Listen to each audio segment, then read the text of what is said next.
All right, let's think about your real estate business for a second. What if we treated it like a patient? Seriously, like a living, breathing person that needs a regular health checkup to make sure it's not just surviving but actually thriving. So, that's exactly what we're going to do today. We're putting your business on the examination table, running a complete diagnostic to check its vital signs, find its strengths, and then we're going to write a prescription for some serious growth. Okay, so here's our game plan for today's checkup. We're going to cover 5 key areas. We'll start by checking your business vitals, then we'll look at what's fueling your growth engine. After that, it's all about the operational backbone. Then the agent's mindset and skills. And finally, we'll wrap it all up by writing your growth prescription. Let's get into it. All right, Section 1, checking your business vitals. Just like when you go to the doctor, the first thing they do is check your vitals. It's no different for your business. We need to get super clear on the core numbers that tell the story of how you've been doing. So let's start with the absolute basics, the pulse of your business, your total number of transactions. Think about it for a sec. How many times did you actually get a client to the closing table in the last year? This number isn't just about, being busy. It's the fundamental heartbeat of your operation. Okay, next up, we've got your total sales volume. Now look, this is way more than just a number to brag about. It really tells a story about the kind of market you're in and the scale of your business. Are you all about volume, or are you focused on those high-end properties? This number, it shows your footprint. And now for the big one. Honestly, this is probably the most critical vital sign of them all. Your gross commission income, your GCI. This is the financial lifeblood of your entire business. It's the money that fuels literally everything else, your marketing, your team, your tech, and of course, your own income. This is the number that really defines your financial health. So now that we have the raw numbers, let's slice them up a bit. We need to look at your business composition. Are you a buyer's agent or a seller's agent? Are you pretty balanced? Now, there's no right or wrong answer here, but you got to know this split. Why? Well, running a business that's 80% buyers is a completely different world from one that's 80% listings. Listings, as you know, can give you so much more leverage and often spin off more leads. It's crucial to know where you stand. Okay, vitals are checked. Now let's move on to Section 2, fueling your growth engine. Think of this as the circulatory system of your business. This is all about lead generation. It's what pumps new life and opportunity into everything you do. And if this part is weak, trust me, the whole business feels it. So simple question, where do your leads actually come from? Is it all from your sphere, maybe referrals? Or do you have a few different things going on, like online leads and open houses? Here's the deal. Relying on just one source is like having all your money in one stock. It's risky. A healthy business has a few different channels consistently pumping in new opportunities. Getting the lead, that's just the first step. It's step 1. The real magic, and frankly where most agents drop the ball, is in the follow-up and the conversion. You absolutely need a solid system to nurture these people over time, and you need to track what's working and what's not.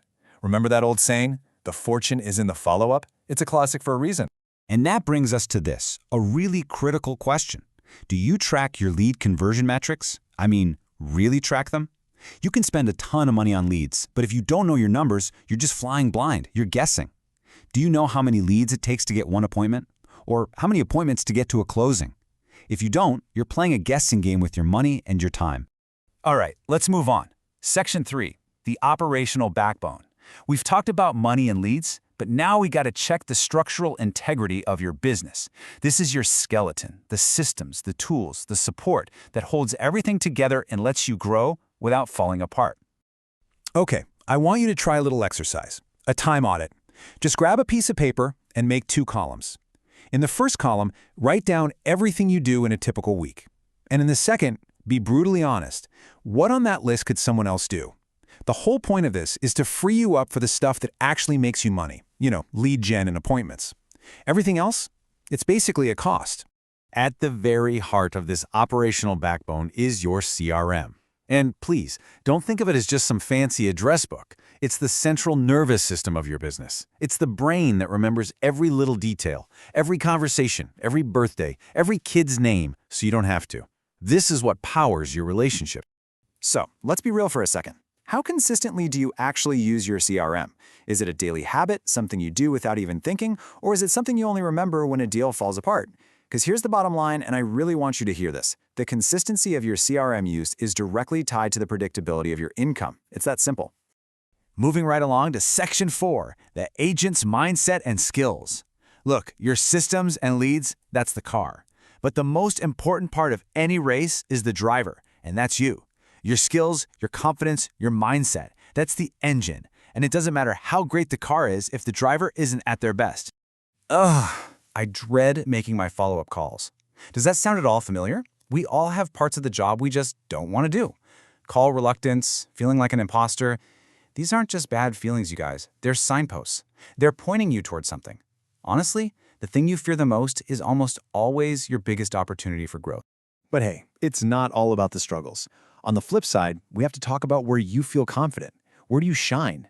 Are you an amazing negotiator? A marketing genius? Do your clients just love how you communicate? Knowing your strengths is just as important because that's what you can build on. That's how you create a business that feels natural to you. Okay, let's get focused. I want you to think about this. What is the one skill, just one, that if you got really good at it would make the biggest difference in your business right now? Is it prospecting, getting better at listing presentations? Whatever it is, getting laser focused on that one thing is incredibly powerful. All right, we've come a long way. We've run the tests, checked the vitals, diagnosed the systems, and we've even checked in on the driver. So now it's time for Section 5, writing your growth prescription. This is the best part. This is where we take everything we've learned and turn it into a real, actionable plan for your future. Every good plan needs a destination, right? Look at this. The gap between your current GCI and your goal GCI, that's not just a chart. That's your ambition visualized. Seeing it right there in front of you makes it real. It makes it tangible. It makes it something you can actually start chipping away at, starting today. Now, a big goal like that can seem, well, kind of scary. The secret? You break it down. You turn it into a manageable, quarter-by-quarter plan. You don't just wake up and hit an income goal. Nope. You hit it by doing the small things, like dialing in your CRM in Q1, maybe hiring some help in Q2, launching that new marketing plan in Q3. This, right here, is how a dream turns into a project. But let me be really clear about something.